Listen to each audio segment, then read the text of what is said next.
सम्माननीय प्रधानमन्त्रीको आज कुरा सुनिसकेपछि कोरोना भाइरसको बारेमा मलाई के लाग्यो भने प्रधानमन्त्रीजीलाई धेरै कुरा थाहा छैन, तर थाहा छैन भन्ने थाहा छैन। त्यसले गर्दा बडो डर लाग्दो भयो। हङकङमा नेपालमा क्षमता नभएर पठाएको होइन प्रधानमन्त्रीज्यू, त्यो बेलामा रिएजेन्ट कहीँ पनि थिएन, त्यसैले पठाएको। यो सरकारले पिसिआर मेसिन 5वटा किन्यो, 5वटै चल्दैन। क्वारेन्टाइनको मापदण्ड आफूले बनाएको मापदण्ड एकपल्ट पढ्नु भएको छ। हाम्रो रोग प्रतिरोधात्मक क्षमता बढी छ भनेर कसले भन्यो? नेपालमा मृत्यु हुनेको सङ्ख्या कम छ भन्ने उमेर समूहको आधारमा मृत्यु भएको विश्वव्यापी सङ्ख्यासँग दाँजेर हेर्नुभएको छ। भ्रष्टाचार स्वास्थ्य सामग्रीको सूची राखेर संसदमा छलफल गर्नका निम्ति म प्रधानमन्त्रीलाई खुला आह्वान गर्छु। तयार हुनुहुन्छ सम्माननीय प्रधानमन्त्रीज्यू? जुन अवस्थामा भारतबाट नेपाली नागरिकहरू ल्याइएका छन् ती व्यक्ति हुन् कि ती नेपाली नागरिक हुन्? ती नेपाली नागरिकका बारेमा चिन्ता गर्ने, तिनी आउँदैछन् भन्ने कुरामा जानकारी राख्ने, तिनको लागि क्वारेन्टाइनको तयारी गर्ने सम्माननीय प्रधानमन्त्रीको सरकारले हो, हामीले गरिदिनु पर्ने। त्यसको तयारी गरेको भए आज तिनलाई दोष दिएर बस्नु पर्थ्यो, वा आज हामी एउटा पनि कोरोना सङ्क्रमणको अवस्था नभएको वा कम भएको न्युजिल्यान्डको प्रधानमन्त्री नाचेको जस्तो हाम्रो प्रधानमन्त्री नाचेको हेर्न पाइन्थ्यो। हात धुन हामीले सिकाउने कुरा, राम्रो खानेकुरा खानेर स्वस्थ रहने, निरोगी नेपाल बनाउन व्यक्ति निरोगी हुनुपर्छ भन्ने कुरा, यी प्रयासहरू हामीले अगाडि बढाएका यी सामान्य कुरा थिएन। हामीले दुनियाँका विभिन्न देशहरूसँग आग्रह गर्यौँ। अहिले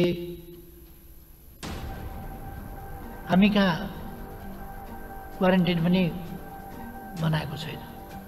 कोभिड के आयो, यसरी फैलियो कि बाँध फुटेको बाढी जस्तो त्यसरी फैलियो। त्यस स्थितिमा लाखौँ मान्छेका लागि क्वारेन्टाइन तयार गर्नु, 50,000 मान्छेलाई विश्व स्वास्थ्य सङ्गठनको मापदण्ड अनुसारको क्वारेन्टाइनमा राख्नका लागि कति क्षेत्रफल चाहिन्छ, कति रकम चाहिन्छ हामी विचार गर्न सक्छौँ। एउटा सरदर हाम्रा सहरको जनसङ्ख्या 50,000 छ। त्यो सहरमा त मान्छे खाँदिएर बसेका हुन्छन्, क्वारेन्टाइन खाँदिएर राख्न मिल्दैन। दूरी, सामाजिक दूरी कायम राखेर परिवारले एउटा शौचालय प्रयोग गरिराखेका हुन्छ, तर क्वारेन्टाइनमा त्यसो गर्न मिल्दैन। त्यसो भएपछि त्यसको प्रबन्ध सस्तो, सहज र सरल विषय होइन, धेरै गम्भीर विषय हो। हामीले एकैचोटि, जबकि हाम्रो देश श्रमिक बाहिर पठाउने देशको जस्तो रूपमा जानिने गरेको छ, त्यस्तो अवस्थामा केही नभए विद्यार्थीहरू समेत गरेर पनि लगभग हुन सक्छ, केही नभए पनि 25-30 लाख मान्छे त बाहिर होला। जब 25-30 लाख मान्छे बाहिर छन् भने एकैचोटि फर्किँदा र भारतमा जान पासपोर्ट चाहिँदैन, यहाँका 5-7 लाख 8-10 लाख मान्छे फर्किँदा अवस्था कस्तो होला? त्यसकारण त्यो व्यवस्था एकैचोटि हुन सक्दैन थियो। हामीसँग पूर्व तयारी थिएन। हामीले जब सुरु भयो तब तयारी गर्दै जानु पर्यो र आज हामीसँग केही तयारीको स्थिति राम्रैसँग बन्दै गएको छ।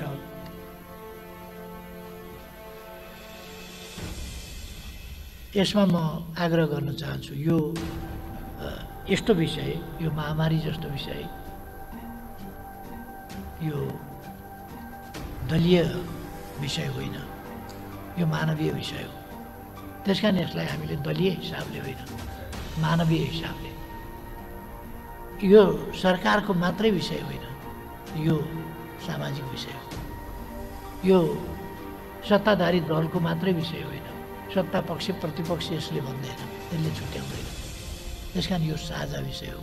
हामी त्यसै गरी लडिरहेका छौँ र कतिवटा विषय चाहिँ प्राविधिक विषयहरू छन् जो राजनीतिक बहसका विषय वा राजनीतिक हिसाबले टुङ्गो लगाउने विषय होइनन्। तिनीहरू प्राविधिक हिसाबले नै कुन किट प्रयोग गर्ने, कुन किट प्रयोग नगर्ने, कस्तो आरडिटी प्रयोग गर्ने कि नगर्ने, पिसिआर प्रयोग गर्ने कि नगर्ने, यो मैले भन्ने विषय होइन, यो प्राविधिकले भन्ने विषय हो।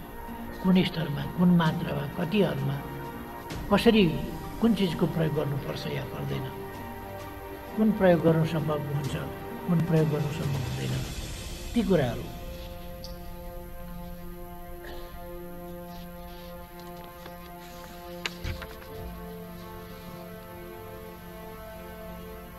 यस्तै अवस्थामा हाम्रो बजेट आयो। बजेट आउँदा अलिकति कसैलाई लाग्न सक्छ बजेटको बारेमा, यो बजेट कोरोनालाई यसले वास्तै गरेन भनेर।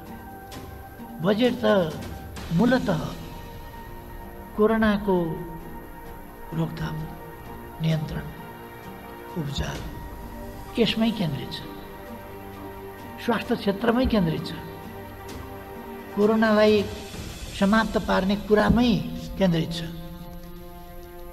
त्यसबाट मानव समाजलाई पहिले त हामीले नेपाललाई मुक्त गर्नु पर्यो, त्यसपछि मानव समाजलाई मुक्त गर्ने कुरामा योगदान गर्नु पर्यो, त्यस कुरामै केन्द्रित छ।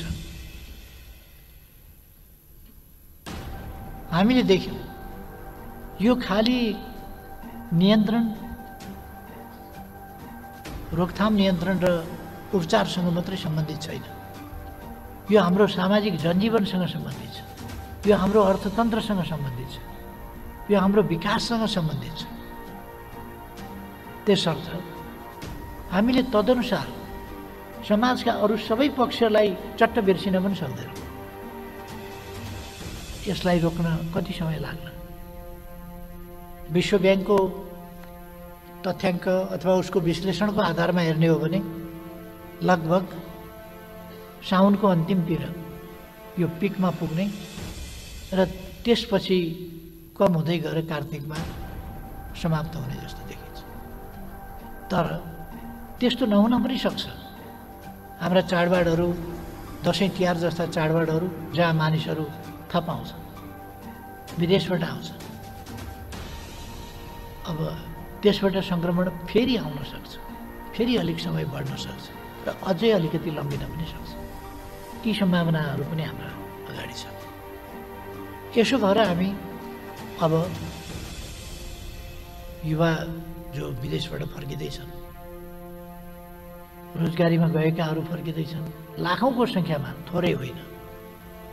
हामी वर्ष दिनमा वार्षिक रूपमा जति रोजगारीका अवसरहरू, नयाँ अवसर सिर्जना गर्न सक्थ्यौँ अथवा हाम्रो सामर्थ्य थियो अथवा हाम्रो सामर्थ्य हामीले आकलन गरेका थियौँ, त्यो सामर्थ्यले अबको समस्या समाधान गर्न सकिँदैन। त्यो सामर्थ्यको सीमामा बस्यो भने समाधान गर्न सकिँदैन। त्यसकारण हामीले कृषिको आधुनिकीकरण र त्यो आधुनिकीकरण, व्यावसायिकीकरण मार्फत हाम्रा युवाहरूलाई कृषि क्षेत्रतर्फ आकर्षित गर्ने, त्यसतर्फ लिएर जाने ती कामहरू गर्नु परेको छ। त्यसै गरेर उद्योग, ठुला उद्योगहरू पनि स्थापना गर्नु छ, सञ्चालन गर्नु छ, रुग्ण उद्योगहरूलाई पनि अगाडि बढाउनु छ। तर त्योभन्दा बढी ससाना उद्योगहरू पनि, कृषि आधारित उद्योगहरू, प्रशोधन कारखानाहरू, प्याकिङ कारखानाहरू, अरू प्रकारका कारखानाहरू, ससाना, घरेलु, लघु, मझौला त्यस्ता उद्योगहरू र त्यसका निम्ति सिप प्रदान गर्ने, त्यसका निम्ति पुँजी प्रदान गर्ने, यी कामहरू पनि गर्नुपर्ने छ। र यो एकैचोटि सबै काम हाम्रो अगाडि आइपरेको छ, जो अपेक्षाकृत ढङ्गले सोचे जस्तो सजिलो र सोचे जस्तो गतिका साथ हुन सहज छैन। किनभने हामीले तालिम पनि दिनु छ, हामीले सुरुवात गर्नका लागि पुँजी पनि दिनु छ, अवसर पनि उपलब्ध गराउनु छ। त्यसो भएर हामी भूमि ब्याङ्कको स्थापना, यस्ता अनेक कामहरू गरिरहेका छौँ। र कृषितर्फको लगाव, अब हाम्रो जनसङ्ख्या एक ढङ्गले केही वर्षदेखि युथहरूको जनसङ्ख्या एउटा रोलिङ भइरहेको थियो, विदेश जाने फेरि फर्कने, विदेश जाने फेरि फर्कने। अब विदेश जाने कम, फर्कने बढी र यो सङ्ख्या यसै पनि लाखौँको सङ्ख्यामा अहिले हामीले हेऱ्यौँ भने भारतबाट आउने यो जेठ महिनाको मात्रै हेऱ्यौँ भने 2 लाखभन्दा बढी यो जेठ महिना मात्रै छ। साथीहरूले पिसिआर टेस्टको कुराहरू उठाउनु भएको छ। पिसिआर टेस्ट किन हुन सकेन?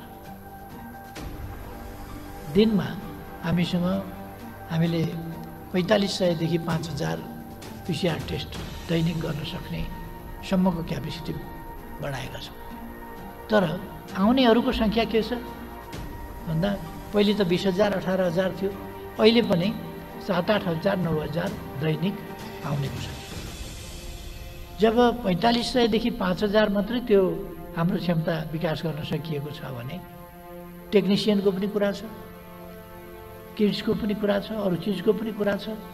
सुरुमा त यस्तो हाहाकार भयो, दुनियाँमा त्यस स्तरमा छँदै छैन, उपलब्धै छैन, पाइँदैन, किनभने कसैले पनि त्यस्तो तयारी गरेको थिएन। यति धेरै बिग्छ, यति धेरै महामारी आउँछ, यति धेरै यसको आवश्यकता पर्छ भन्ने कसैले अनुमान पनि गरेको थिएन र कसैले उत्पादन पनि गरेका थिएन। त्यो उत्पादनै नगरेको स्थितिमा हामीले मात्रै पाउने कुरा भएन, अझ बलिया देशहरूले त बिचबिचमा तानेर लाने पनि स्थिति। हामी त्यसो गर्न सक्दैन। त्यसकारण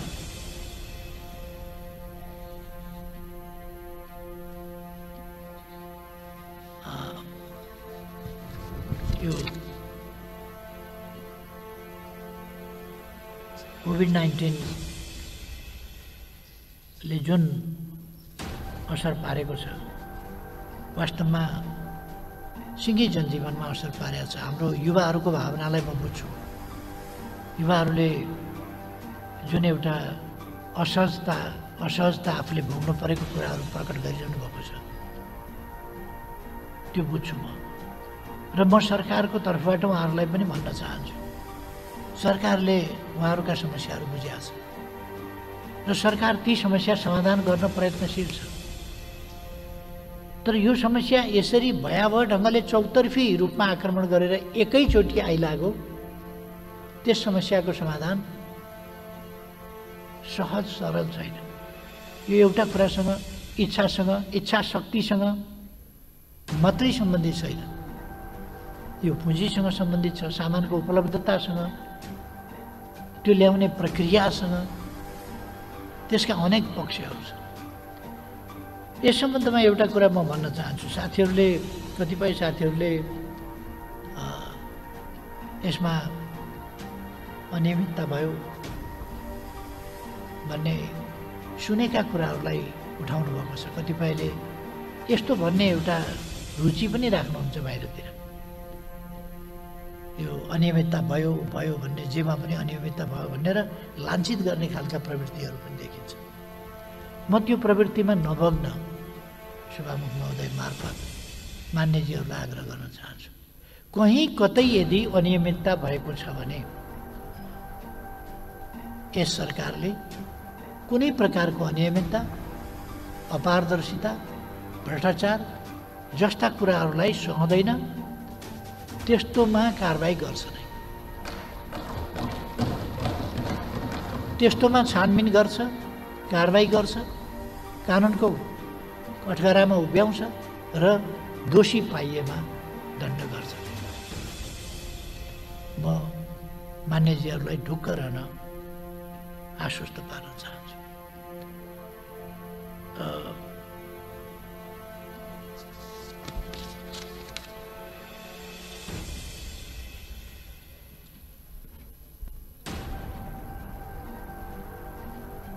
अहिले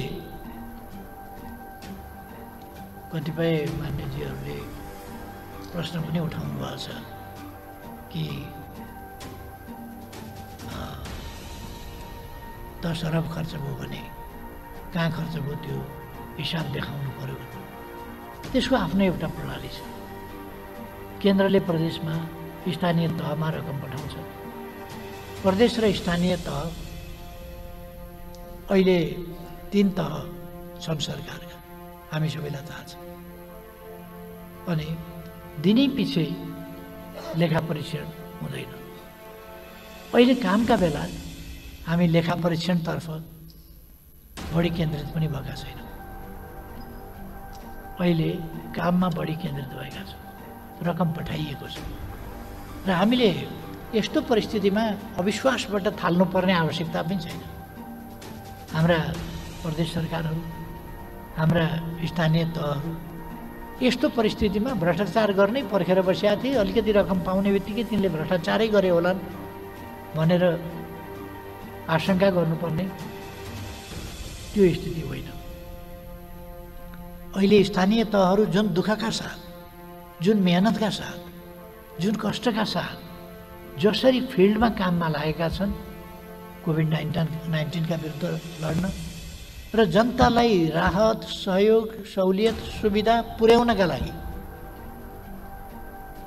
यो आकस्मिक रूपमा आइलाग्यो। पहिलेको अनुभव थिएन। लामो समयपछि स्थानीय निकायको निर्वाचन भएको 20औं वर्षपछि पहिलो जनप्रतिनिधिको अभ्यास गर्ने धेरै हुनुहुन्छ।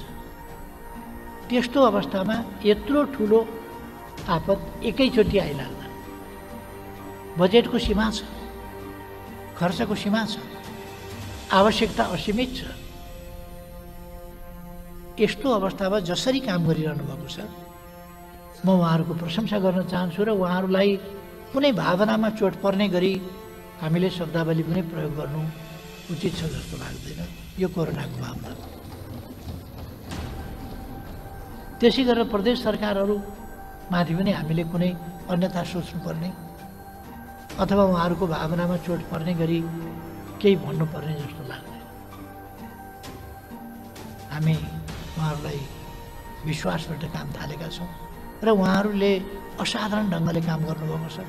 खास गरी स्थानीय तहहरूको काम गराई कसरी धान्न भएको होला हामी अनुमान गर्न सक्छौँ। जहाँ दैनिक एउटा नाकामा पनि 5-7 हजार, 2-4 हजार, 5-7 हजार मान्छे थपिएका छन्। त्यसलाई बसाउने कहाँ, खुवाउने कहाँ? घर पठायो भने कम्युनिटी ध्वस्त होला भन्ने डर। क्वारेन्टिनमा राख्दा क्वारेन्टिनको उपयुक्तता कसरी बनाउने, त्यो कुराको समस्या। यी समस्याहरूका बिचमा, मान्छेहरूका आक्रोशका बिचमा, असन्तुष्टिका बिचमा स्थानीय तहहरू कसरी काम गरिरहेका होला, स्थानीय जनप्रतिनिधिहरू कसरी काम गरिरहेका होला। उहाँहरू त PCR टेस्ट नगरेका मान्छेहरूका विचार अथवा फिल्डमा रोगसँग उहाँहरू, खतरासँग उहाँहरू लडेर सामना गरिरहनुहुन्छ। जहाँसम्म हरहिसाबको कुरा छ त्यो हरहिसाब आफ्नो प्रक्रियाबाट आउँछ।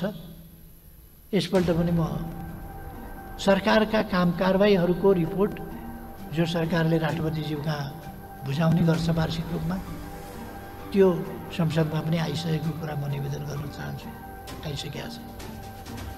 महालेखा परीक्षकको प्रतिवेदन वार्षिक रूपमा आउँछ र त्यसमा हरेक कुराको हिसाब किताब, रुजु बेरुजु त्यो सबै पनि आउँछ। आन्तरिक लेखा परीक्षण त्यो पनि भइरहेको हुन्छ र त्यसको पनि हिसाब आउँछ नै। त्यसकारण हिसाबको चिन्ता नगरौँ। अहिले कोभिड-19 को चिन्ता गरौँ। अहिले हामीसँग पैसाको अभाव छ। दुरुपयोग भयो कि भन्ने म यसो भन्न सक्दिनँ। कहीँ कतै भएकै हुन सक्दैन भनेर पनि म त्यो दाबी गर्दिनँ। तर भएकै छ भनेर सोच्न पर्ने खालको स्थिति म देख्दिनँ। मेरो भनाइ त्यति हो। यदि भएको रहेछ कतै भने यस्तो परिस्थितिमा पनि, यस्तो अवस्थामा, राष्ट्रिय सङ्कटको बेला, सिङ्गो दुनियाँ यति तबाह भएको बेला, राष्ट्रमाथि यस्तो आपद विपद आइलागेको बेला पनि कसैले भ्रष्टाचार गर्छ भने त्यो कुनै पनि हालतमा सही हुन सक्दैन। मैले अघि नै भने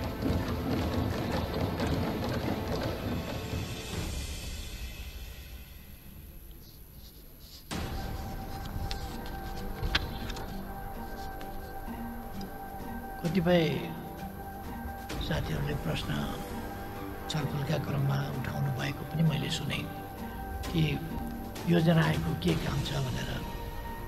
योजना आयोगले यसबीचमा 3 वर्षका लागि प्रक्षेपण, 3 वर्षका लागि योजना, पञ्चवर्षीय 15औं पञ्चवर्षीय योजना तयार गरेको छ र सरकारले लिएको समृद्ध नेपाल सुखी नेपालीको राष्ट्रिय आकांक्षालाई कसरी पुरा गर्ने, तिनका मापदण्ड के हुन्, तिनका केलाई भन्ने समृद्धि, केलाई भन्ने सुख, कहाँ पुग्यो भने समृद्ध हुन्छ, कहाँ पुग्यो भने सुख हुन्छ, देखि लिएर यस्ता मसिनो गरी आफ्ना ढङ्गले आफ्नो अनुगमन, मूल्याङ्कन, समीक्षा, प्यारामिटर्सहरू तय गरेर ती कामहरू गरिरहेको छ। योजना ब्याङ्कहरू स्थापना गरेर योजना ब्याङ्क मार्फत कुन कुन योजना हाम्रा कतिवटा कस्ता योजना हुन सक्छन्, कुन कुन सेक्टरका योजना हुन सक्छन्, ती योजना ब्याङ्कहरू त्यसरी स्थापना गरेर अगाडि बढेको छ।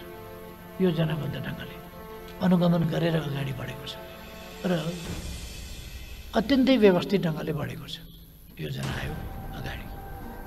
त्यसकारण म साथीहरूलाई भन्न चाहन्छु,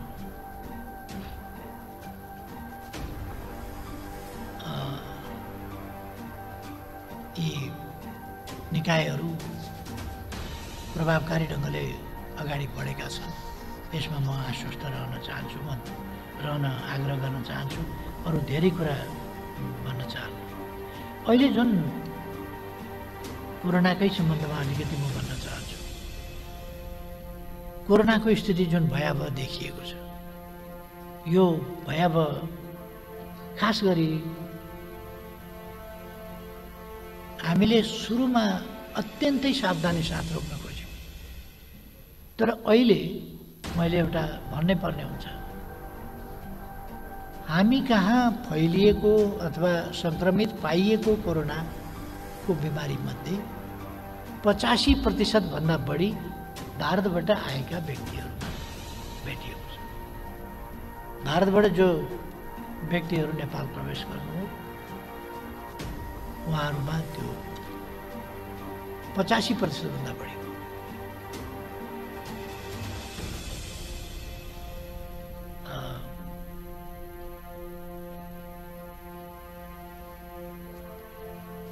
यसले गर्दाखेरि हाम्रोमा एउटा बाढी जस्तो आयो, जो सङ्क्रमितकै सङ्ख्या। एकैचोटि पिसिआर टेस्ट गर्नु पर्यो, एकैचोटि आरडिटी टेस्ट गर्नु पर्यो। आरडिटीमा अलिकति पोजिटिभ देखियो भने त झन् पिसिआर नगरी भएन। लक्षण देखिएको नदेखिएको सबैलाई क्वारेन्टाइनमा राख्नु पर्यो, टेस्ट गर्नु पर्यो। टेस्ट गरे पनि क्वारेन्टाइनमा राख्नु पर्यो। लक्षण देखिएन भने पनि केही समय यसले व्यापक अस्तव्यस्तता त हुने।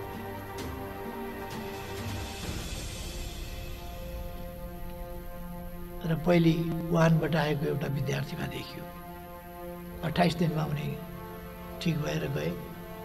त्यसपछि कोरोना मुक्त एउटा देखिएको त्यो कोरोना मुक्त भयो। त्यसपछि फेरि चैत 12 गते अर्को खाडी मुलुकबाट आएकामा देखियो। तर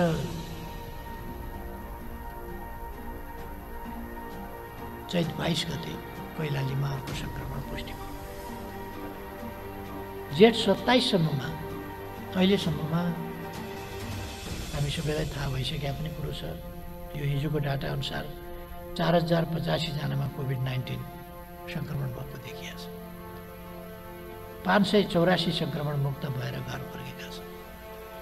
सङ्क्रमण मुक्त भएर घर फर्किने निको हुनेको सङ्ख्या राम्रो छ र जसको 15 जनाको निधन भएको छ त्यो कोरोनाकै कारणले मात्रै होइन, कतिपय अरू कारणहरूले अत्यन्त सिकिस्त भएका व्यक्तिमा कोरोना सरेको अथवा बाँच्ने स्थिति नरहेका व्यक्तिमा कोरोना सरेको र पहिले उपचाररत रहँदाखेरि कोरोना फेला नपरेको तर निधन भएपछि जाँच्दाखेरि कोरोना पुष्टि भएको खालका स्थिति पनि हुन् र बाँच्नेहरूको सङ्ख्या निको हुनेहरूको सङ्ख्या उपचारबाट घर फर्किनेको सङ्ख्या धेरै राम्रो छ र यो सङ्ख्या फेरि म भन्छु कि यो कोरोनाको कारणले मात्रै 15 जनाको निधन भएको छैन।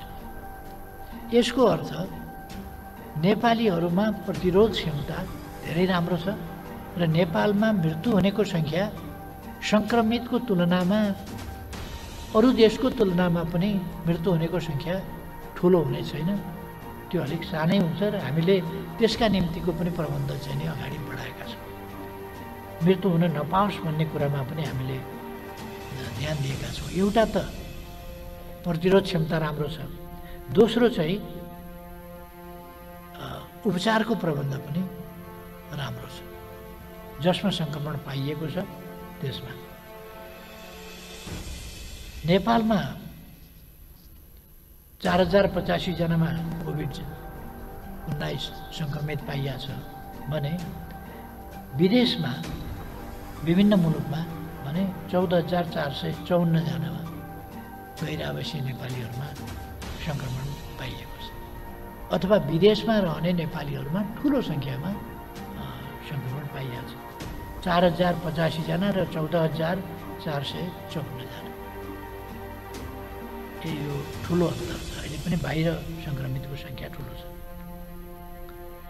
नेपालमा विभिन्न कारणले कोरोना समेत विभिन्न कारणले 15 जनाको निधन भएको छ भने बाहिर 13वटा मुलुकमा गएर 127 नेपालीको मृत्यु भएको छ।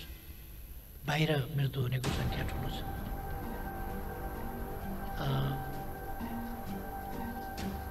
अहिले दैनिक 5000को परीक्षण भइरहेको छ र केही स्वाब टेस्टहरू आज स्वाब निकालो केही दिनसम्म त्यो रिजल्ट आएन भन्ने स्थिति पनि हो, किनभने 5000को टेस्ट हुनसक्छ तर परीक्षण गर्न स्वाब निकाल्नु पर्ने सङ्ख्या चाहिँ ठुलो छ। त्यसकारण त्यो सङ्ख्याको कारणले समयमा गर्न सकिएको छैन। यस सम्बन्धमा थप पिसिआर मेसिनहरू ल्याउने, किट्सहरू पर्याप्त मात्रामा ल्याउने र यस प्रकारको बाँकी नरहने तत्काल गर्न सकिने खालको नयाँ प्रविधि युक्त पनि ल्याउने, यस्ता प्रयासहरू तीव्रताका साथ सरकारले गरिरहेको छ र विभिन्न देशहरूबाट ल्याउनका लागि अर्डर पनि गरिरहेको छ।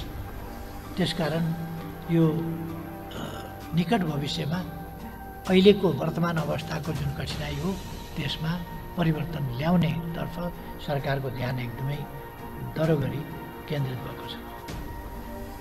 अहिलेसम्म हामीले पिसिआर प्रविधिबाट 1,06,330 को परीक्षण गरेका छौँ भने आरडिटी प्रविधिबाट 1,66,158 को परीक्षण गरेका छौँ। मैले अघि नै भने थप आधुनिक उपकरणहरू पिसिआर र त्यो पनि अझ लेटेस्ट प्रविधिको र छिटो गर्न सकिने त्यो कुराहरू ल्याउने, त्यसमा हाम्रो ध्यान गएको छ र त्यसमा कदम हामीले चालिराखेका छौँ।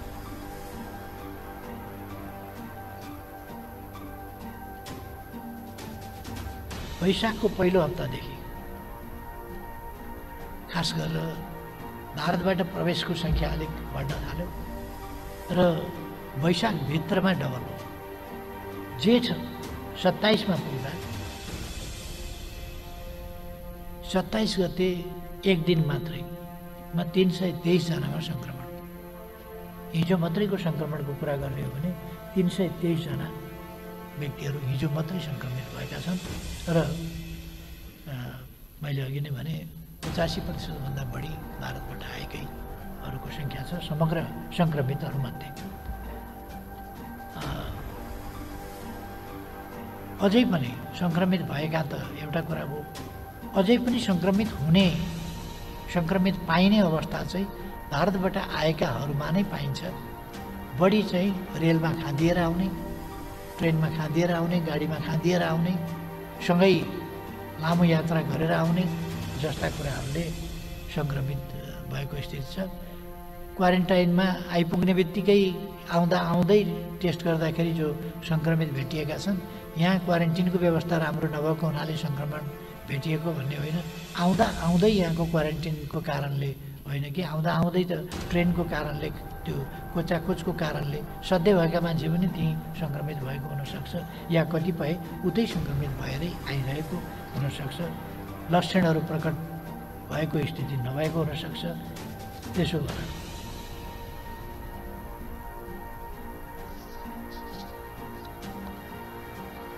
भारतबाट आउनेहरूको सङ्ख्या वैशाखमा 7,478 थियो भने त्यसपछि अहिलेसम्म अब जेठमा 2,22,654 व्यक्ति नेपाल प्रवेश गरेका छन्।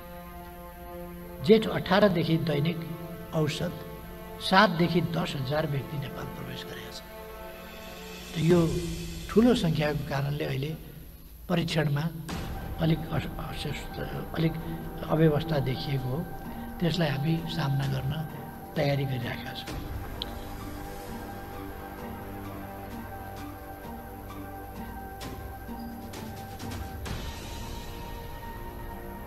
सङ्क्रमण भएका क्षेत्रबाट आउने व्यक्तिहरूलाई 14 दिनसम्म छुट्टै राख्न हाल मुलुकभर 3,767 स्थानमा कुल 2,35,596 बेड सङ्ख्यासहित क्वारेन्टिन व्यवस्था गरिएको छ। हाल यी क्वारेन्टिनमा 1,65,775 व्यक्तिहरू रहेका छन्। विदेशबाट आउने व्यक्तिहरूको सङ्ख्याका आधारमा आवश्यकता अनुसार बेड सङ्ख्या थप गर्दै लगिएको छ। क्वारेन्टिनका सेवामा गुणस्तर कायम राख्न यस सम्बन्धी मापदण्ड लागू गरिएको छ र यसलाई मापदण्डलाई कडाइका साथ कार्यान्वयन गर्ने दिशामा सरकार लागिरहेका छ। कतिपय ठाउँमा अझै पनि मापदण्डको स्तर अलिक पुग्न सकेका छैन, किनभने यो सङ्ख्या अचानक थपिएको सङ्ख्या र त्यसका निम्ति गर्नुपर्ने व्यवस्थाका बिचमा आवश्यकता र सामर्थ्यका बिचको ग्याप, त्यसले गर्दाखेरि अलिकति कमीहरू रहेका छन्। यो लापरवाहीको कारणले होइन, यो परिस्थितिको कारणले यस्तो भएको हो भनेर म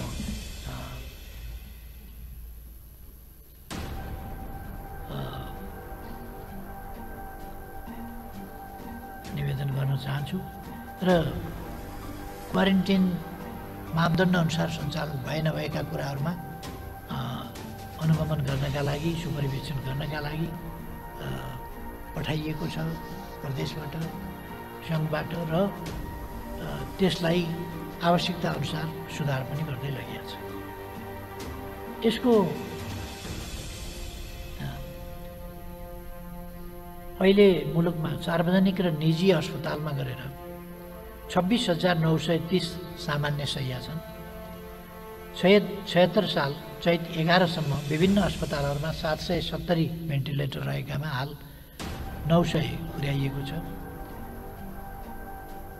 76 चैत 11 सम्म विभिन्न अस्पतालहरूमा 1,551 आइसियु रहेकोमा हाल 194 अस्पतालमा 1,702 आइसियु शय्या रहेका छन्। आवश्यकता अनुसार निजी क्षेत्रबाट सञ्चालित अस्पताल तथा मेडिकल कलेजका शय्याहरू समेत प्रयोगमा ल्याउने व्यवस्था मिलाइएको छ र निजी प्रयोगशालाहरूलाई पिसिआर टेस्ट आदि गर्न दिइएन भन्ने कुरा छ।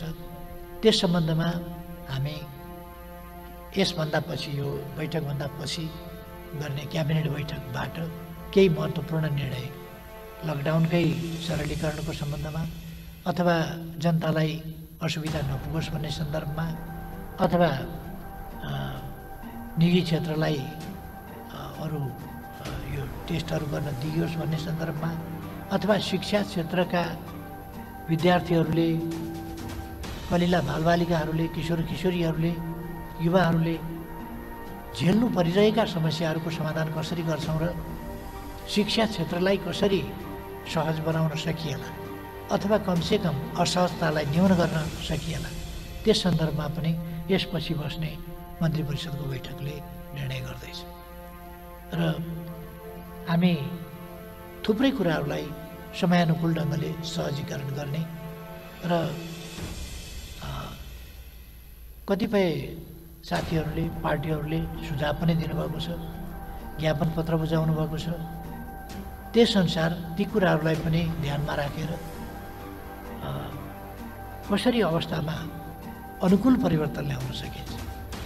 खालि क्वारेन्टाइनको मात्रै कुरा होइन, खालि उपचारको मात्रै कुरा होइन, खालि आइसियुको मात्रै कुरा होइन, खालि भेन्टिलेटरको मात्रै कुरा होइन, तर सामाजिक जीवनका विभिन्न क्षेत्रहरूलाई सहज बनाउने तर्फ पनि कसरी काम गर्न सकिन्छ, यस सम्बन्धमा पनि अहिले केही समयपछि बस्ने मन्त्री परिषदको बैठकले थप ठोस निर्णयहरू गर्नेछ।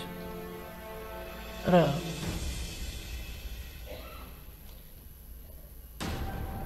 127 अस्पतालमा कोभिड क्लिनिक सञ्चालन भइरहेको छ।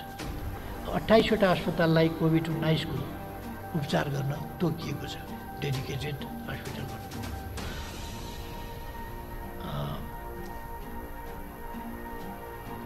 सबैको जानकारीका लागि पनि यो म भन्न चाहन्छु, उपत्यकामा शुक्रराज ट्रपिकल अस्पताल, पाटन अस्पताल र शस्त्र प्रहरी अस्पताललाई डेडिकेटेड कोभिड अस्पतालका रूपमा तोकिएको छ। वीरेन्द्र सैनिक तथा प्रहरी अस्पताललाई डेडिकेटेड कोभिड अस्पतालका रूपमा आवश्यकता अनुसार प्रयोग गर्न सक्ने गरी पूर्वाधार विकास गरिएको छ। यी कुराहरूको सुविधा लिन जनताले सक्ने स्थिति बनेको छ।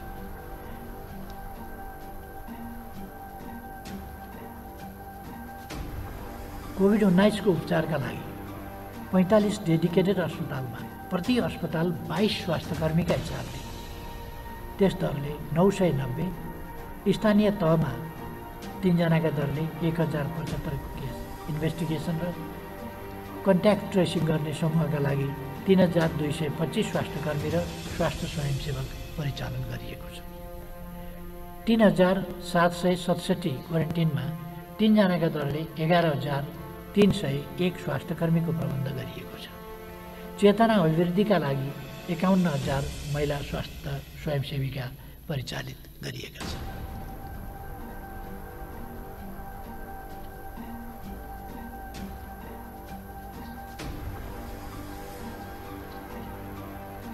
संक्रमण पुष्टि भएका व्यक्तिहरूलाई स्वास्थ्य सम्बन्धी निगरानी तथा स्वास्थ्य सेवा उपलब्ध गराउने प्रयोजनका लागि मुलुकभर 2076 चैत 11 सम्म विभिन्न अस्पतालहरूमा 1368 आइसोलेसन बेड रहेकोमा हाल 6671 आइसोलेसन बेड स्थापना गरिएको र यसमा 3260 सङ्क्रमित व्यक्तिहरू रहेका छन्।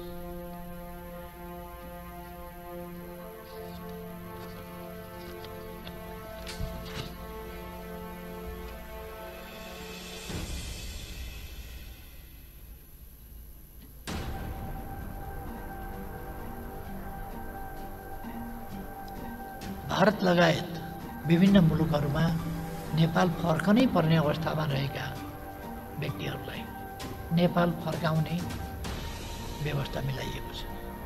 क्रमशः फर्काउँदै जाने हो र कतिपय ठाउँमा सब ल्याउन नसकिएको अवस्था थियो, त्यसलाई ल्याउने जस्ता प्रबन्धहरू पनि मिलाइँदै गएको छ। एकैचोटि ल्याउने ठुलो सङ्ख्यालाई एकैचोटि ल्याउँदाखेरि क्वारेन्टाइन आदिका समस्याहरू म्यानेज गरिहाल्न नसक्ने भएको हुनाले अव्यवस्थित ढङ्गले जाने भन्दा व्यवस्थित ढङ्गले जानुपर्छ भन्ने कुराहरू हामीले राख्नुपर्छ भन्ने मलाई लाग्छ। त्यसै गरी हामी त्यसको व्यवस्था गर्दैछौँ। छलफलका क्रममा कतिपय मान्यजीहरूले उठाउनु भएको छ, यो तहका मान्छेहरू पनि करप्सनमा संलग्न देखिनु अनौठो हो भनेर। अलिकति अनौठो हो, पहिले देखिँदैन थियो। करप्सन चाहिँ भइराखेको हो नि, तर कारबाही नहुने नदेखिने। अहिले चाहिँ कसैले कहीँ केही गरेको थाहा पाइयो भने कारबाही हुन्छ, त्यसकारण देखिहाल्छ। त्यो धेरै अनौठो होइन कि पहिलेको भन्दा अलिक फरक चाहिँ हो। अब त्यसमा कारबाही नहुने स्थिति हुँदैन भन्ने कुरा जोसुकैलाई पनि कारबाही हुन्छ भन्ने कुरा यसरी बुझ्नका निम्ति म मान्यज्यूहरूमा आग्रह गर्न चाहन्छु।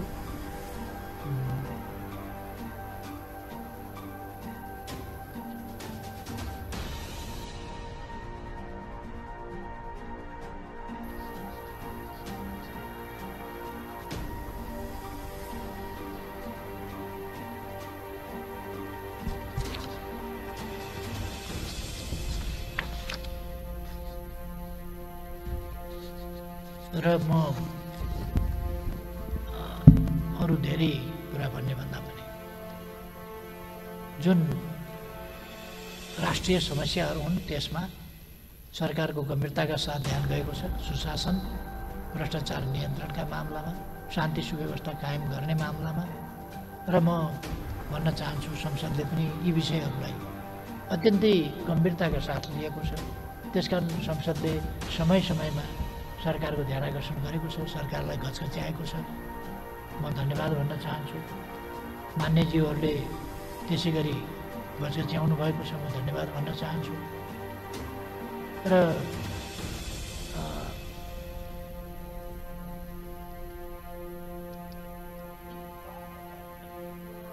कुनै हिसाबले पनि भ्रष्टाचार हुन नदिने त्यो प्रतिबद्धतामा साथीहरू आश्वस्त हुनुहुन्छ सरकारसँग भन्ने मलाई विश्वास छ। किनभने मैले धेरैपल्ट भनेको मात्रै छैन कि भ्रष्टाचार कहीँ गरेको पाइएमा कारबाहीको दायरामा ल्याइएको छ। यो कुरा साथीहरूले चाहिँ देख्नै भएको छ। अब अरू धेरै कुरा भन्नुभन्दा विनियोजन उपयुक्त ढङ्गले भएको छ। प्रधानमन्त्री कार्यालय अन्तर्गतका निकायहरूमा विनियोजन ठिकै ढङ्गले भएको छ, उपयुक्त ढङ्गले भएको छ। र तिनको कामको प्रभावकारिता अघि नै मैले भने ठिकै ढङ्गले अगाडि बढेको छ। र छलफलका क्रममा मान्यज्यूहरूले उठाउनुभएका प्रश्न, जिज्ञासा वा दिनुभएका सुझावहरूको सेरोफेरोमा मैले अहिले विचारहरू प्रस्तुत गरेँ। यदि मान्यज्यूहरूका कुनै जिज्ञासाहरू भएमा फेरि पनि मैले स्पष्ट पार्ने नै छु। धन्यवाद। माननीय सदस्यहरू, उक्त जवाफका सम्बन्धमा स्पष्टीकरण माग गर्न चाहनुहुने माननीय सदस्यलाई समय दिन्छु। माननीय सदस्यहरू, विनियोजन विधेयक अन्तर्गत विभिन्न मन्त्रालयहरूसँग सम्बन्धित शीर्षकहरूमाथि 2077 जेठ 25 गतेको छलफलमा भाग लिनुभएका माननीय सदस्यहरूले मात्र स्पष्टीकरण माग गर्न पाउनुहुने बेहोरा माननीय सदस्यहरूलाई जानकारी गराउँछु। स्पष्टीकरणमा भाग लिन चाहनुहुने माननीय सदस्यहरूले सजिलोको लागि सभामुखको डायससँगै बसेका कर्मचारीहरूलाई आफ्नो नाम 3 मिनेटभित्र उपलब्ध गराइदिन हुन अनुरोध गर्दछु। स्पष्टीकरण माग गर्न चाहनुहुने प्रत्येक माननीय सदस्यलाई 1 मिनेटको समय निर्धारण गरेको छु। सर्वप्रथम माननीय डाक्टर अमरेश कुमार सिंह।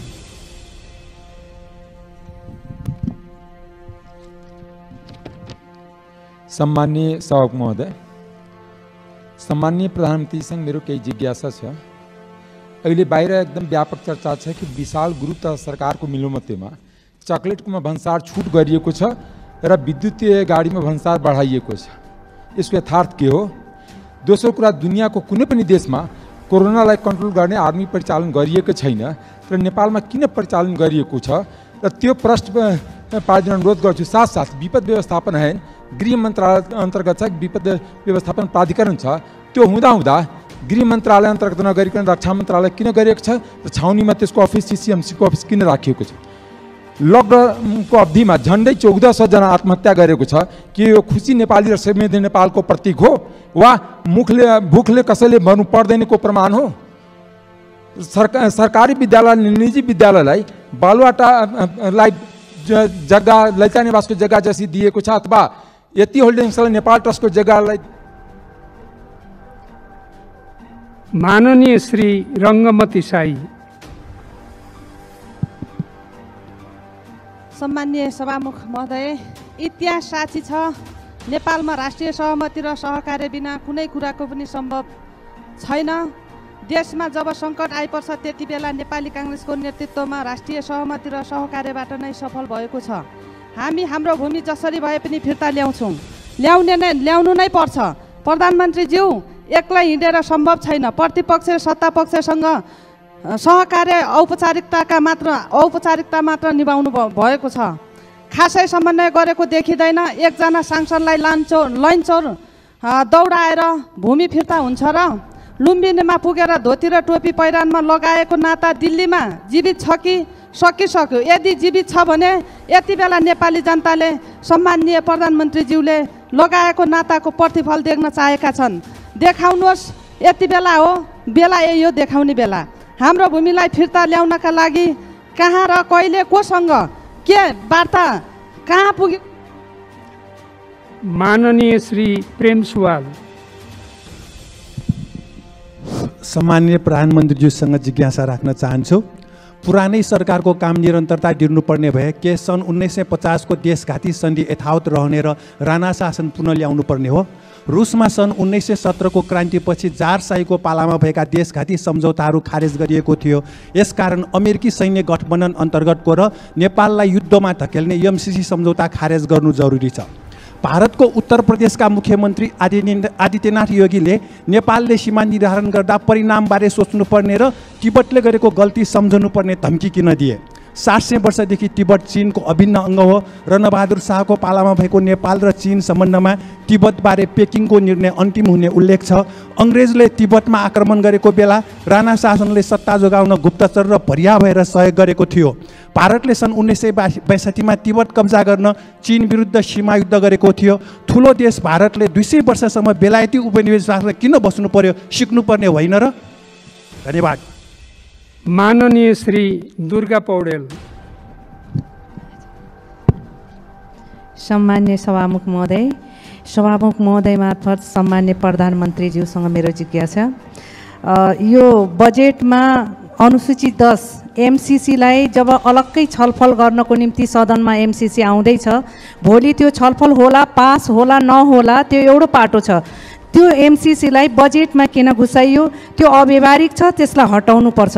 त्यसबारे सरकारको धारणा के छ? मैले जान्न चाहे। धन्यवाद। माननीय श्री प्रकाश मान सिंह। सभामुख महोदय मार्फत प्रधानमन्त्रीज्यूसँग मेरो चाहिँ जिज्ञासा चाहिँ छ। प्रधानमन्त्रीज्यूले जवाफ दिने क्रममा ढुक्क हुनुहोस् भनेर चाहिँ उहाँले भन्नुभयो, तर ढुक्क हुने चाहिँ अवस्थामा हामी चाहिँ छैन। किन भन्दाखेरि यो कोभिड-19 यो चाहिँ जुन लकडाउन प्रारम्भ गर्दाखेरिको जुन यो चाहिँ स्वास्थ्य सामग्रीहरू झिकाएको त्यसमा चाहिँ ठुलै काण्ड भयो।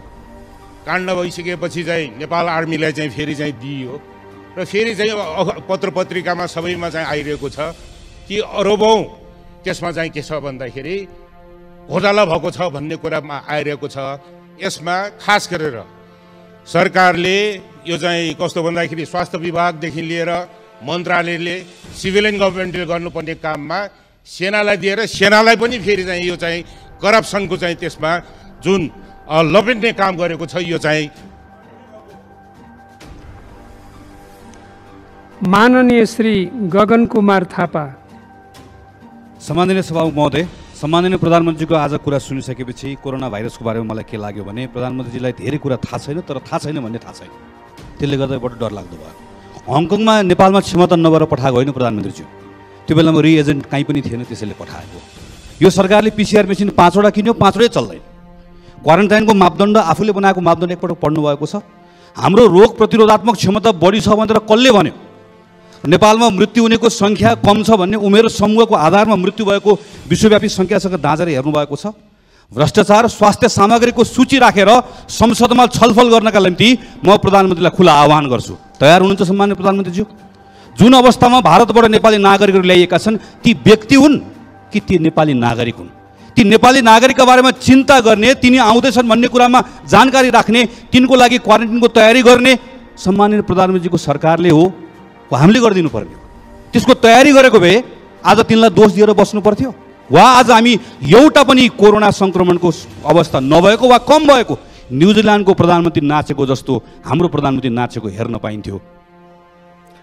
माननीय श्री बालकृष्ण खाँड।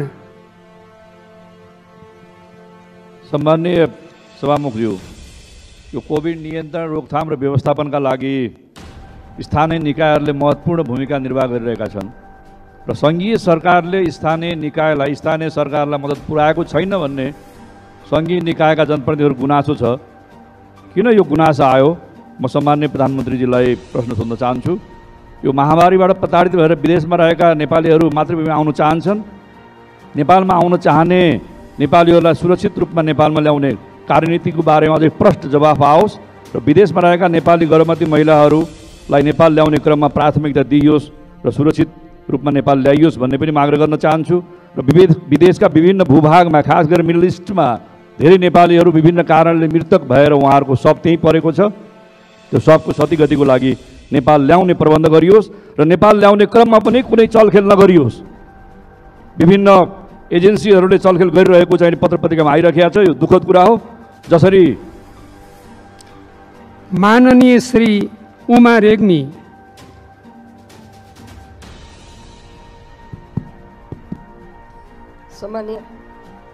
सम्मानीय सभामुख महोदय, म सभामुखज्यू मार्फत प्रधानमन्त्रीज्यूलाई प्रश्न गर्न चाहन्छु। मरेपछि भए पनि PCR टेस्ट गरेर प्रमाणित भइसक्यो कि ऊ कोरोनाबाट मर्यो भनेपछि उसलाई अर्कै रोग थियो। हामी यहाँ बसेको सबैलाई एउटा न एउटा रोग छ, सबैलाई एउटा न एउटा रोग त हुन्छ नि। अनि सरकार आफ्नो गल्ती आफ्नो कमजोरी ढाकछोप गर्नका निमित्त अर्कै रोगले मरेको हो भनेर चाहिँ त्यसरी पन्छाउन चाहन्छ। स्पष्ट जवाब चाहियो। सभामुख महोदय, प्रधानमन्त्रीज्यू, भारत र चीनको बीच वार्ता भइरहेको छ, तर नेपाल भारत बीच वार्ता किन सुरु भएको छैन? के पहल भइरहेको छ र कहिले सुरु हुन्छ? यसको स्पष्ट जवाब चाहन्छु। कालापानी, लिपुलेक, लिम्पियाधुराका बारेमा मात्र वार्ता हुने हो कि सुस्ता लगायत बोर्डरमा मिचिएका सबै नेपाली भूमिहरूका बारेमा पनि वार्ता? माननीय श्री पार्वता दिसी चौधरी। सम्मान्य सभामुखज्यू मार्फत प्रधानमन्त्रीज्यूलाई मेरो प्रश्न। यो 10 अरब खर्च भएको छ, चारैतिर यसको विरोध भइरहेको छ। यो अवश्य पनि 7वटा प्रदेश र 753 स्थानीय तहमा गएका होलान्। कहाँ कुन कुन स्थानीय तह कुन कुन प्रदेशमा कति रकम पठाइयो त्यसको प्रष्ट हिसाब आउनु पर्यो। र यो 15 जनाको मृत्यु भयो। यी 15 जना मर्नेहरू एउटा मर्ने अवस्थामा थिए र मरे भनेर जुन एउटा गैर जिम्मेवार किसिमले भन्नुभयो, त्यो एकदम दुःख लाग्ने कुरा हो। किनभने सबै हामी कोही न कोही केही न केहीबाट प्रभावित, अवश्य पनि रोगबाट प्रभावित छौँ। त्यसकारण यस्तो कुरा भन्न अलि सुहाएन कि सामान्य प्रधानमन्त्रीज्यू जस्तो व्यक्तिले यो भ्रष्टाचार पहिले गर्थे देखिँदैन थियो, अहिले हुन्छ र देखिन्छ भन्नुभयो। यो पहिलेका पनि प्रधानमन्त्रीज्यू। माननीय श्री सञ्जय कुमार गौतम।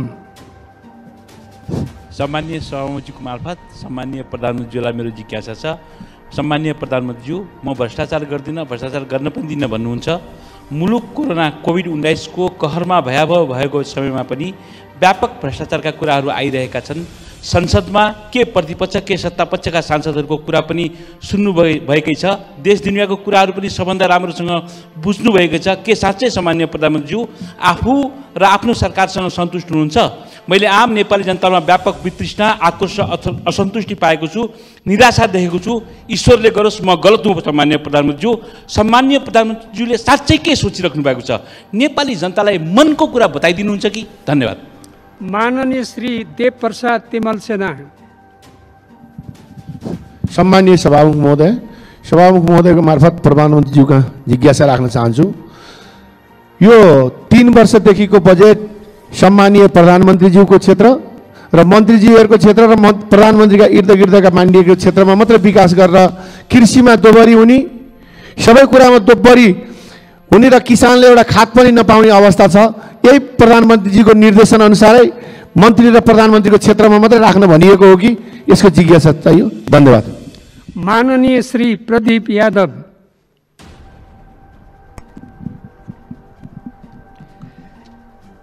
सम्मानीय सभामुख महोदय मार्फत सम्मानीय प्रधानमन्त्रीज्यूलाई मेरो जिज्ञासा छ। सम्मानीय सभामुख महोदय,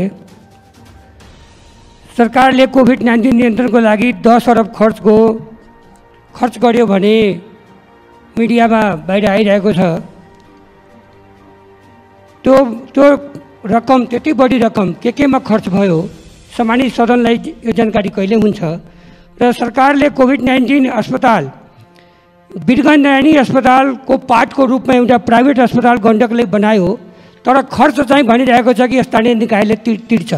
र स्थानीय निकायले के भन्छ भने सङ्घले मलाई 1 रुपैयाँ पठाएको छैन, त्यसैले अहिले वीरगञ्ज बजारमा स्थानीय निकायले चन्दा घर घरमा गएर मागिरहेको छ, किनकि यो यहाँको नागरिकलाई बचाउनको निमित्त सङ्घ तयार भएन र अब नागरिकले पनि पैसाको व्यवस्था गर्नुपर्ने।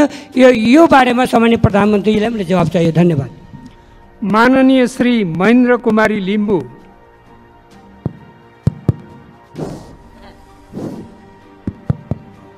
सम्माननीय सभामुखज्यू मार्फत आदरणीय प्रधानमन्त्रीज्यूलाई जिज्ञासा म राख्न चाहन्छु। म उहाँको क्षेत्रको पनि हुँ, त्यसले गर्दा आदरणीय प्रधानमन्त्रीज्यू, हजुर त डक्टर त होइन, नेतै भएर प्रधानमन्त्री हुनुभएको होला, तर यहाँ हजुरको जुन शब्दहरू सुन्दा डक्टरले नै भन्ने कुराहरू हामीले यहाँ पायौँ। 14-15 जना चाहिँ के अरे कोरोनाले मरेको होइन भन्ने जुन अहिले हजुरकै शब्दबाट आम हामी सबै संसदहरूले सुनेको छौँ। त्यसले गर्दाखेरि त्यो कोरोनाले मरेको होइन भने त्यो डक्टरहरूलाई चाहिँ तुरुन्तै ल्याएर छानबिन गर्नु हुन्छ कि भन्ने एउटा त्यो मेरो अनुरोध। र अर्को कुरा, भ्रष्टाचार लगालगी प्रधानमन्त्री हजुर नै हुनुहुन्छ भने अब चोरले खुट्टा काट भन्दा मैले चोरेको छैन भने जस्तो हजुरले आफ्नै मन्त्रीहरूलाई जोगाउनुहुन्छ, त्यो हजुरहरूकै कुरा हो। तर जुन कोरोनामा नेपाली काङ्ग्रेस हामी प्रतिपक्षले सुरुमै 50 लाख। माननीय श्री राजेन्द्र प्रसाद लिङ्गदेन।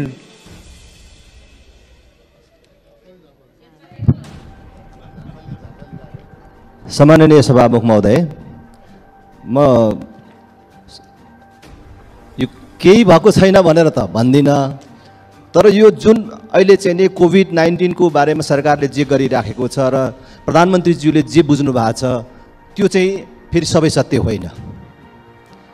भर्खरै अस्ति कचन कवलको 33 जना सङ्क्रमितलाई धरानबाट अब स्वास्थ्य मन्त्रालयको निर्देशन अनुसार रिटेस्ट गर्नु पर्दैन भनेर पठाउन लाग्यो। हामीले भन्यौँ फेरि चाहिँ नै यिनीहरूलाई परीक्षण नगरिकन यिनीहरू ठिक भयो कि भएन भन्ने कुरा टुङ्गो नलगाइकन पठाउनु हुँदैन भनेर रोकिएपछि अहिले फेरि जाँच्दाखेरि तिनीहरूमध्ये 5 जनामा सङ्क्रमण देखियो। यस प्रकारका लापरवाहीहरू निरन्तन भइराखेको छ। र जहाँसम्म भ्रष्टाचारको कुरा छ प्रधानमन्त्रीज्यू, हजुरले सोचे जस्तो अवस्था छैन। भ्रष्टाचार चाहे स्वास्थ्य सामग्री खरिदको अहिले कोभिड-19 को अवस्थाको बारेमा होस्, अहिलेको सवालमा होस् अथवा अन्य विषय र सन्दर्भमा होस्, माथिदेखि तलसम्म सबै तहमा भ्रष्टाचार। माननीय श्री उमाकान्त चौधरी। सम्मानीय सभामुख महोदय, सम्मानीय प्रधानमन्त्रीजीलाई मेरो प्रश्न, भारत लगायत अन्य विदेशी मुलुकबाट लकडाउन घोषणापछि कति नेपाली नागरिक स्वदेश भित्रिए र आएका मध्ये कति नागरिकको PCR परीक्षण भयो? बाँकी रहेकालाई कहिलेसम्म परीक्षण हुन्छ? राष्ट्रिय महिला आयोग लगायत अन्य आयोगमा वर्षौँदेखि पदाधिकारी नियुक्ति हुन नसक्नुको कारण के हो र यो कहिलेसम्म नियुक्ति हुन्छ? निर्मला हत्या प्रकरणको दोषीलाई कहिलेसम्म कारबाहीको दायरामा ल्याउने हो? नेपाली सेनालाई व्यावसायिक होइन व्यापारिक सेना बनाई स्वास्थ्य सामग्री खरिदमा संलग्न गराएर सरकारले भ्रष्टाचारलाई ढाकछोप गर्न खोजिएको देखिन्छ। यस सम्बन्धमा सरकारको धारणा के हो? स्पष्ट जवाब चाहियो। धन्यवाद। माननीय श्री दिलेन्द्र प्रसाद बडु। सम्माननीय सभामुख महोदय, कोरोना संक्रमणको पहिचान र उपचारका निमित्त परीक्षणको दायरा र गति बढाउनु पर्छ भन्ने सर्वस्वीकार्य सत्य हो। सरकारले 2% जनसङ्ख्या परीक्षण गर्ने लक्ष्य पनि देखाएको छ।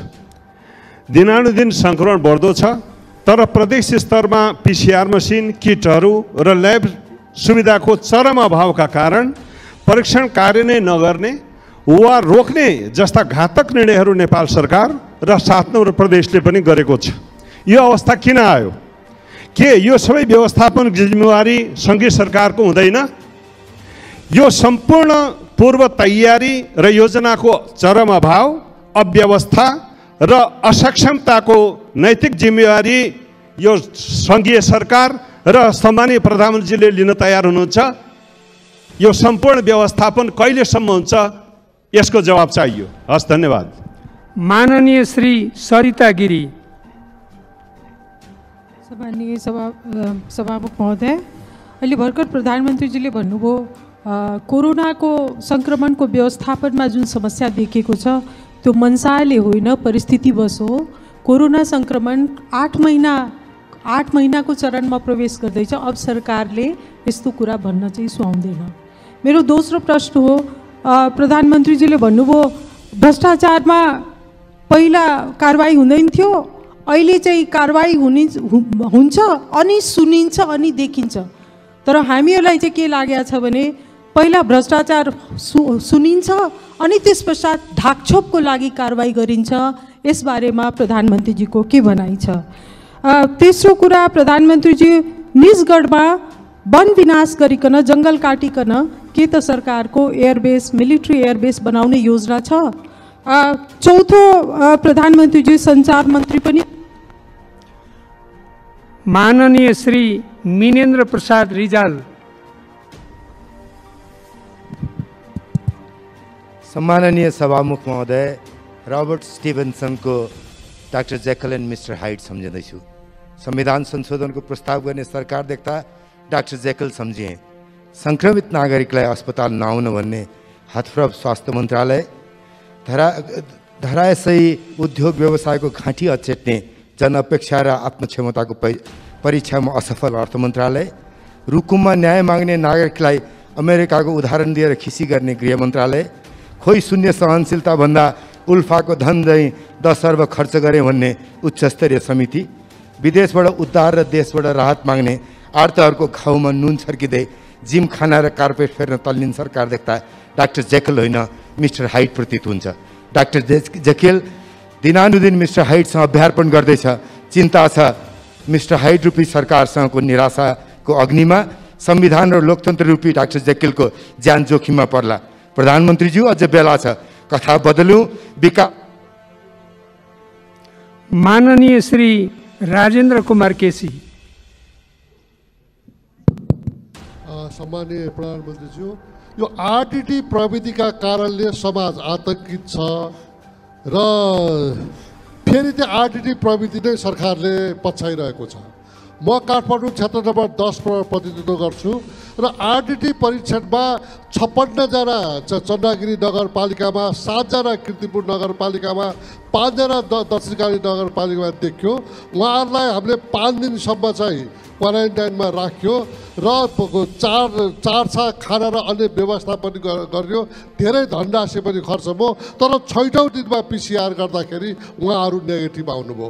त्यसकारण यो भर पर्न नसक्ने यो प्रविधिलाई सरकारले किन यो प्रविधिलाई पछ्याइरहेको छ, यसलाई किन प्राथमिकता दिइरहेको छ, कृपया बताइदिनुहुन्छ कि? र 10 अरब जुन खर्च गर्यो भनिरहेको छ र मेरो चाहिँ क्षेत्रका नगरपालिकामा सोद्धा केन्द्रीय सरकारले अहिलेसम्म 1 रुपियाँ पनि चाहिँ राहतका नाउँमा, सहयोगको नाउँमा नगर। माननीय श्री लक्ष्मी परियार।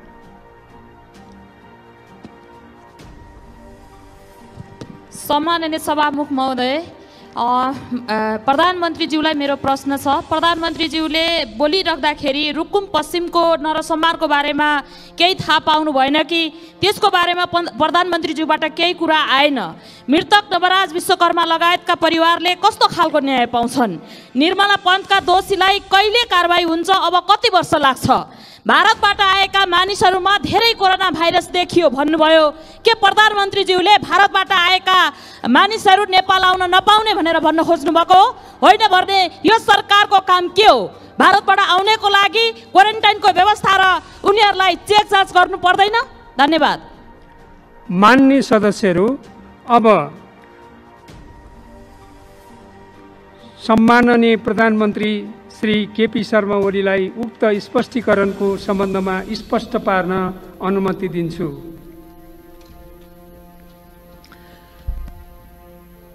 सम्माननीय सभामुख महोदय, सबभन्दा पहिले त म माननीय सदस्यज्यूहरूले जुन उत्साहपूर्ण ढङ्गले जिज्ञासाहरू राख्नुभएको छ, प्रश्नहरू उठाउनु भएको छ, त्यसका लागि म धन्यवाद भन्न चाहन्छु र केही कुराहरू स्पष्ट गर्न चाहन्छु। केही पहिले मैले भनिसकेका कुराहरू पनि दोहोऱ्याएर जिज्ञासा राख्नुभएको छ, केही नयाँ जिज्ञासाहरू पनि छन्। ती सबै कुराहरूमा म क्रमशः स्पष्ट गर्न चाहन्छु। एउटा पहिलो प्रश्नबाटै जाउँ। एउटा विपद व्यवस्थापन नियन्त्रण, यो प्राकृतिक विपद नियन्त्रण तथा व्यवस्थापन, न्यूनीकरण तथा व्यवस्थापन परिषद छ। त्यो परिषद प्रधानमन्त्रीकै नेतृत्वमा छ। त्यसका मातहतमा प्राकृतिक विपत्ति नियन्त्रण समिति छ, त्यो गृहमन्त्रीज्यूको नेतृत्वमा छ र यिनीहरूको सचिवालयको रूपमा प्राकृतिक विपत्ति व्यवस्थापन प्राधिकरण भन्ने छ, त्यो सचिवालयको रूपमा त्यसले काम गर्छ। यो चाहिँ बाढी, पहिरो, आँधी, आगजनी आदि जुन कुराहरू भइरहन्छन् त्यसका निम्ति स्थायी